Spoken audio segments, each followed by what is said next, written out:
Hello everyone, my name is Rahul Kumar Sharma. I have 15 years of experience in artificial intelligence, data science, machine learning, big data, RDBMS and web technology. Many of my friends, they usually call me and they want to transit their career into the data science. I always advise them over the call how they can follow the uh, articles, how they can learn the new things and easily, smoothly they can transit the career to the data science. I also advise beginners, they after their BTech or any other engineering, they want to transit their, they want to work on the data science and machine learning.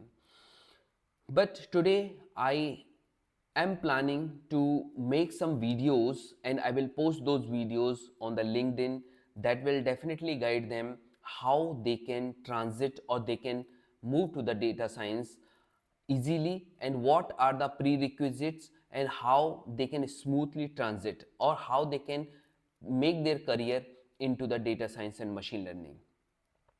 So, first of all, keep in your mind one thing which is very common and we have to learn, which is Python. Python you must learn before thinking machine learning, AI, and NLP, or any other thing. Because Python means this is the base. And nowadays, Python is getting popular. Why? Because we can use Python anywhere.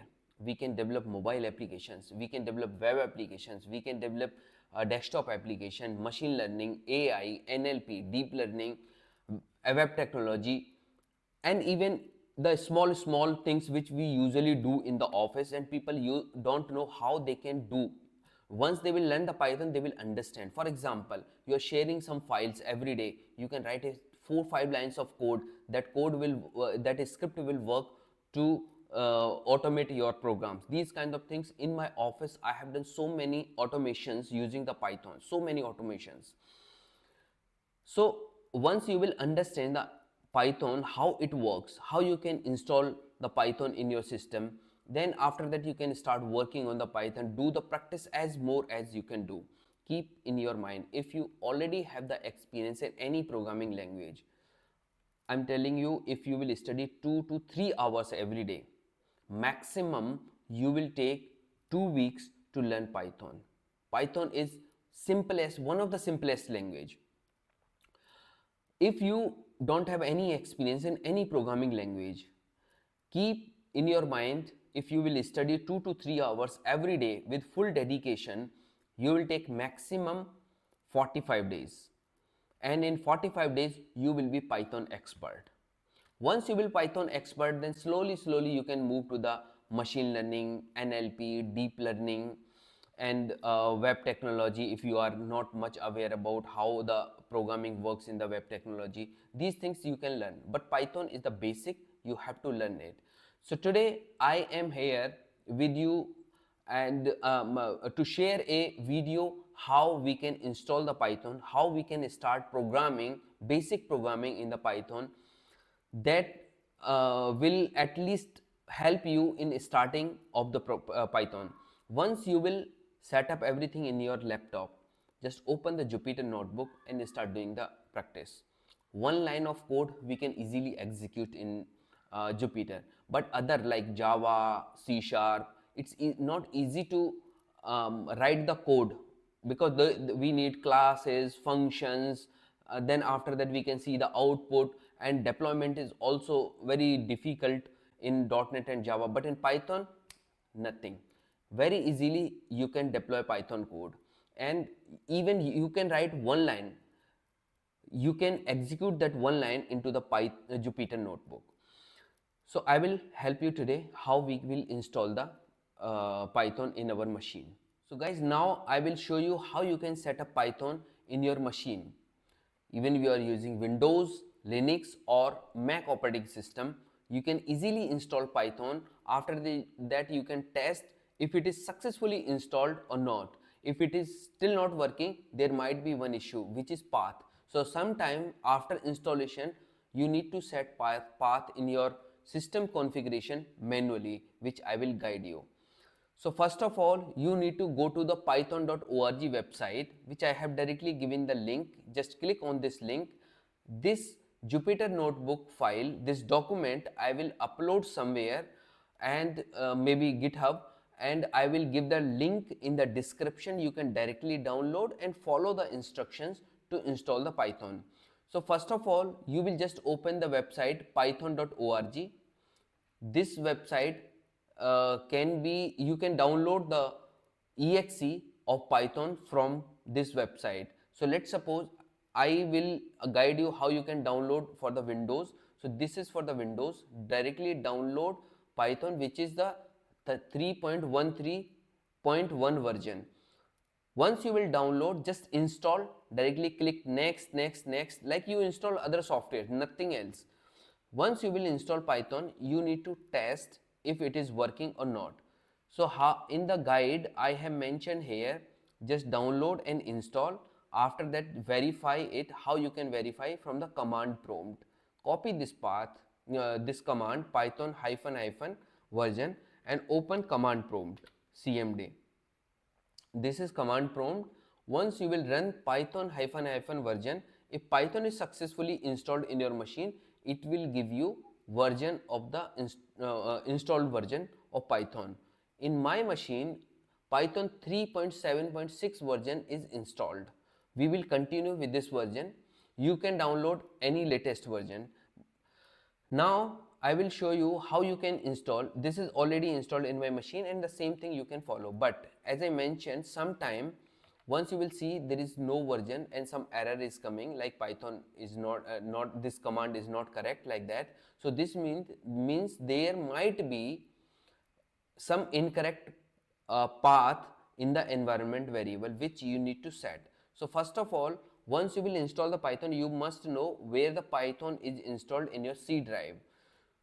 After that, you copy the path of the Python and paste into the environment variable. How?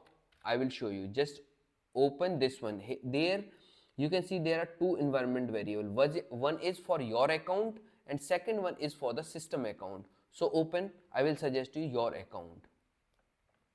In this window, there is a path, variable path, and there are some values. Click on the edit.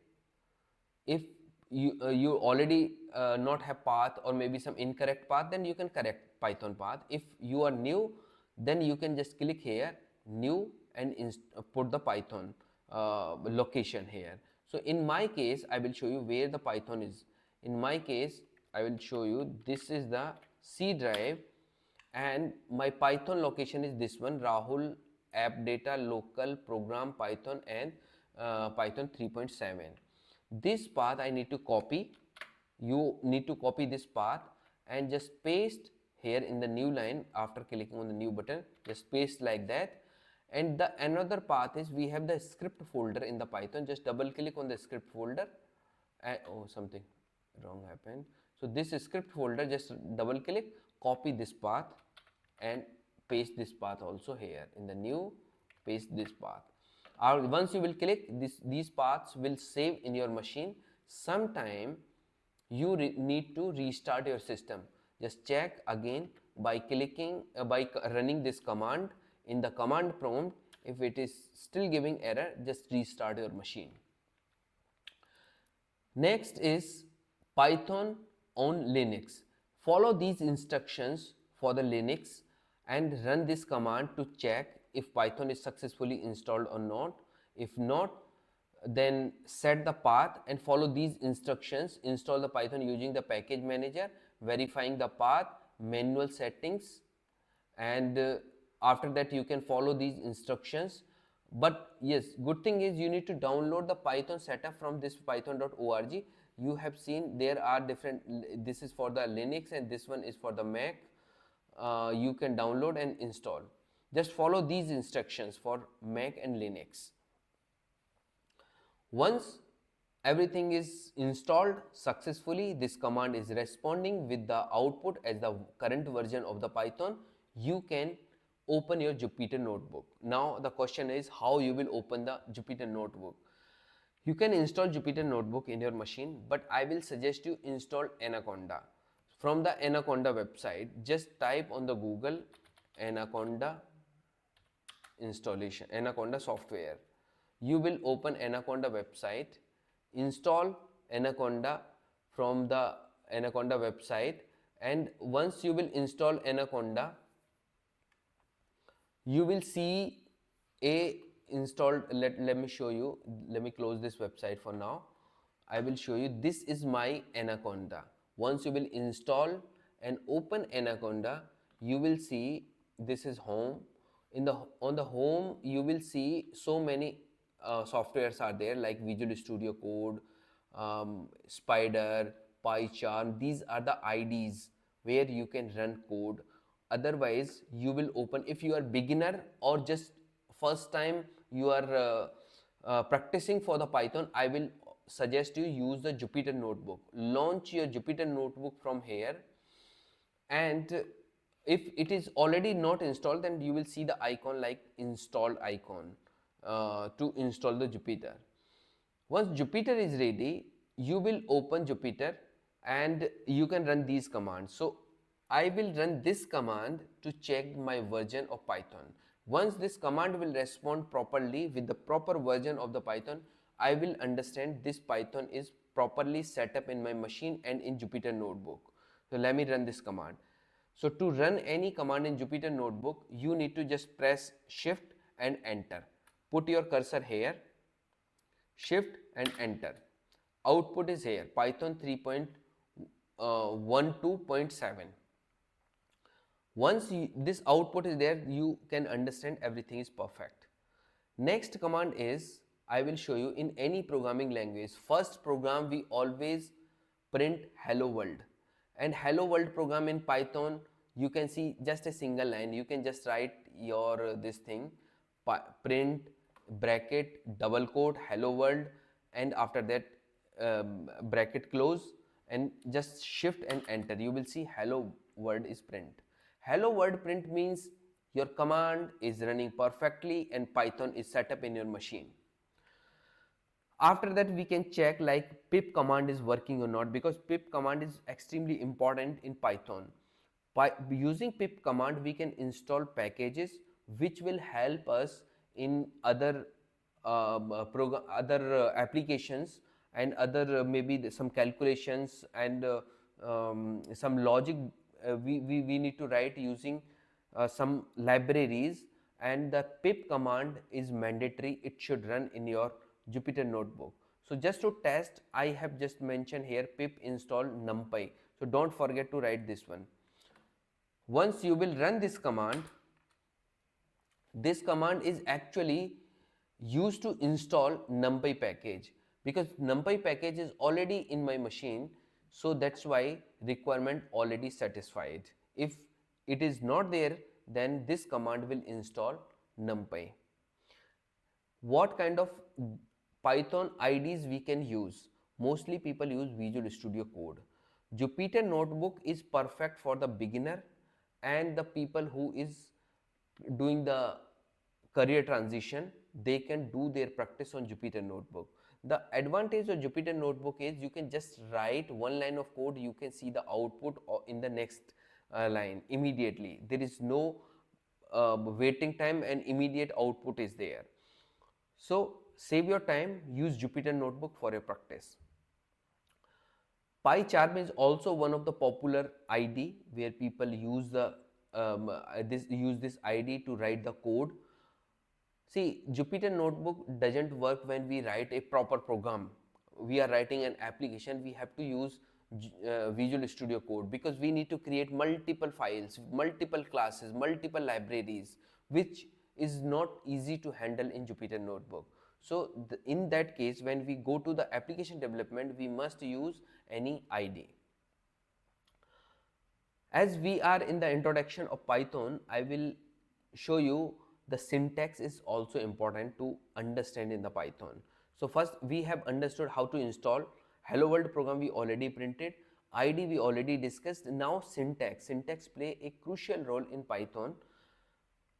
Let's suppose this is very simple syntax, just a loop and we are printing something.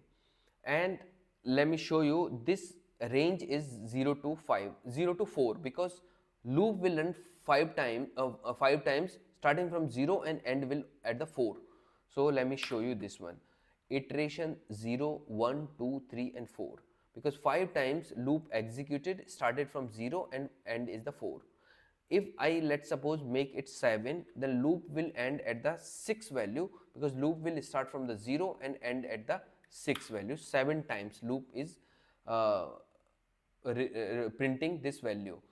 Iteration I, the value which will come from the range function. Range function is a system defined function, and this usually we use this function to get some values. Let's suppose instead of defining value starting from 0 to 6, I need to create a array in a tuple set or something, and we need to write the value 0, 1, 2, 3 up to 7 or up to 6. Then we use this array to iterate the values. Instead of doing this thing, Python has predefined functions like range. I will explain you other functions also as we are in the introduction phase, just to understand the syntax. Syntax play very crucial role in Python.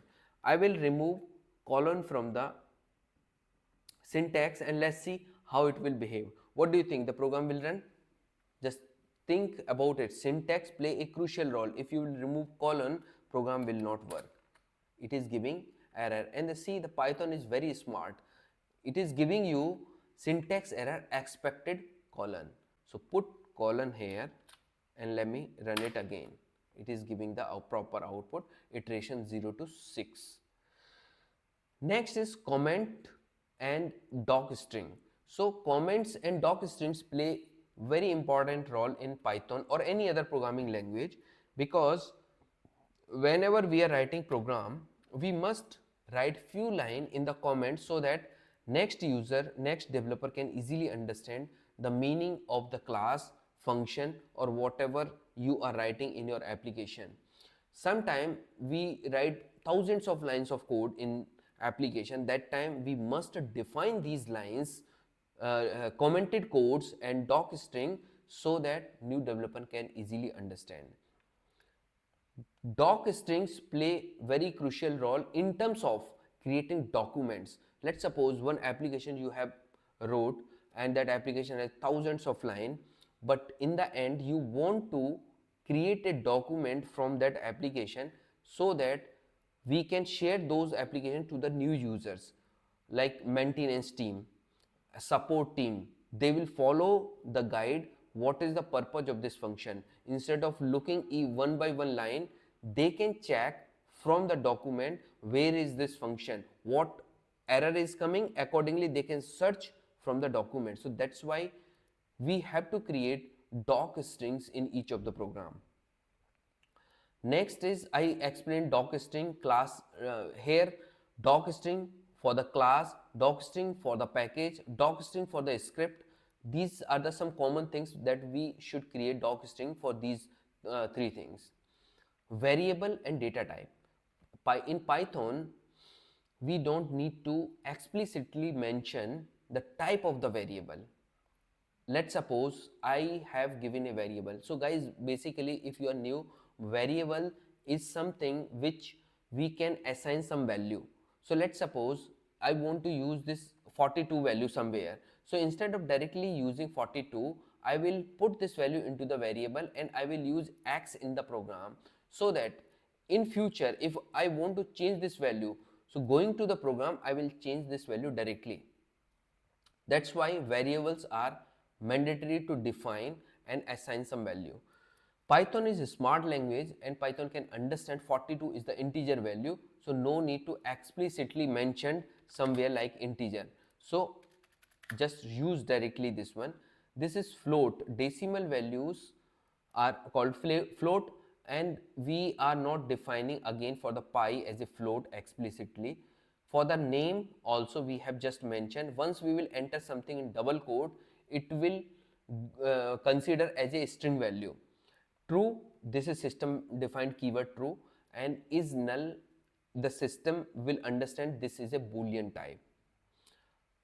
I will show you how we can check the type of the variable using this type function. Type bracket variable name. We can check the type of the variable. Let me show you. First one, x type is integer, which is integer. Float, second is the float type. Pi type is float. Third is name, its type is Python. Sorry, not Python, its type is string. And string you can see str. This is true. True means boolean type. Here you can see bool. Input and output.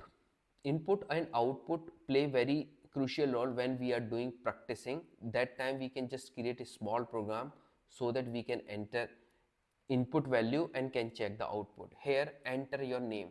Just put the input function, enter your name, and this enter whatever the name we will enter, this name will come to this variable. This variable we are printing here.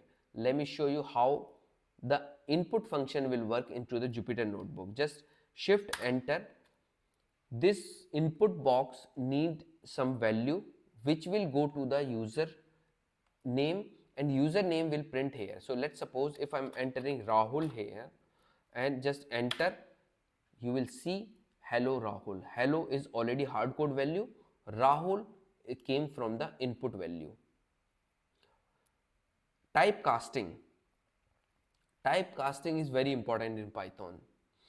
As I mentioned here, these are the 4 variables in Python, and we can convert. Let's suppose if I gave you 42 in double quote. Let's suppose this 42 in double quote. What do you think? Now x is integer or string? Just think about it. Because I put double quote this one. Let me execute this code. Now it is showing string. Because whenever we put something in the double quote, system will consider it as a variable. Here I will show you how we can typecast the value. So let's suppose this 1 2 3 is in the double quote, and system will consider this value as a string value. And once the value is a string, we cannot multiply, divide, or apply any calculation on the double quote value, because this is a string value. So typecast is also mandatory in this case if we want to calculate something. So here we are converting this string value into the integer value, and we will print it here. Let me show you. So this one, string to integer, 1 2 3 typecast type is integer.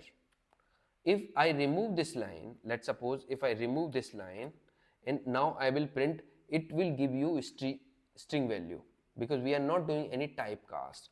Let me enter. It is giving still integer, because num string, we are not checking num string. Let me show you num string. So num string type will be here num, we are okay. Let me convert this one also. So this is 1 2 3 type is string, because we are not doing typecasting anywhere. Same typecasting we can do for the others also, like float to integer, integer to float, string to integer. Any type of typecasting we can do in Python. Here pi is equal to 3.1, pi value 141. If I convert this value into the integer, here I am converting pi value into the integer, you will see the output will be without decimal, because integer doesn't have decimal.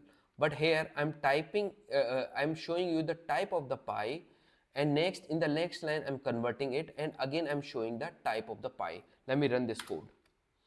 Float, initially its type is float. Then after that I have converted float into the integer, and the output is type as integer. In the next video I will show you other advanced topic like classes, structure, function. This was the introduction of the Python. If you really like the video, please don't forget to subscribe the channel, share the video, and like the video. I will come in the next video with a new concept. Thank you so much.